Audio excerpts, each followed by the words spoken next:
Hi, I'm Marty Nemko. This is another of the short stories in my book Soloists, which consists of 125 short stories of introverts and outsiders facing a dilemma. This one is called The Box. Michael had just buried his father. Literally, he was a ditch digger. As he trudged home, he stopped at the library. Yes, to find a novel, but also because he used the library as his bathroom, including a, quote, shower. He took off his shirt, rubbed a squirt of soap under his arms, tried to rinse in the sink without getting all wet, and dried with paper towels. At Trader Joe's, he bought a jar of peanut butter, a bag of rice crackers, some celery, apples, and a mini rose plant.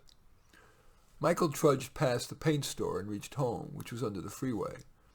More precisely, his home was a shady spot that had just a ribbon of sun. That's where he planted his rose. He settled into his sleeping bag and pictured his father trudging from his apartment in New York weather to the train, to his job sewing shoes, and after 10 hours his father would trudge back and did it until age 82. And today, Michael buried him. One day, as Michael returned from work, he saw a sign near his home. Freeway demolition, 9/12/22 to 9/15/22. Like San Francisco's Central Freeway, which had been torn down to push people to use mass transit and to eliminate freeways in low-income areas, the government was demolishing the freeway that sheltered his nook. On September 12th, nothing happened, nor on the 13th or 14th. But when he returned from work on the 15th, his overpass was gone, and his sleeping bag and few possessions were buried in rubble. What would his father tell him to do? Son, you can't go back to your nook because you'd be exposed to the weather, but don't go to a shelter. The noise there is so bad you can't sleep and you may get robbed, and don't sleep in the doorway. Michael agreed, if only because his rose wouldn't get sun there. His father concluded, "You're smart, you'll figure out what to do." Michael did his best thinking while walking, so he padded down the streets. Soon he saw two men unloading a refrigerator from a truck.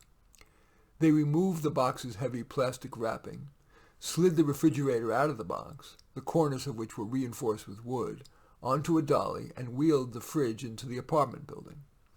When the delivery men came out, Michael asked if he could have the box. They agreed.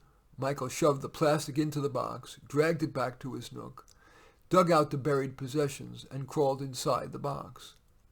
He hated that his home looked ugly and that the cardboard would collapse in the first rain. He got an idea.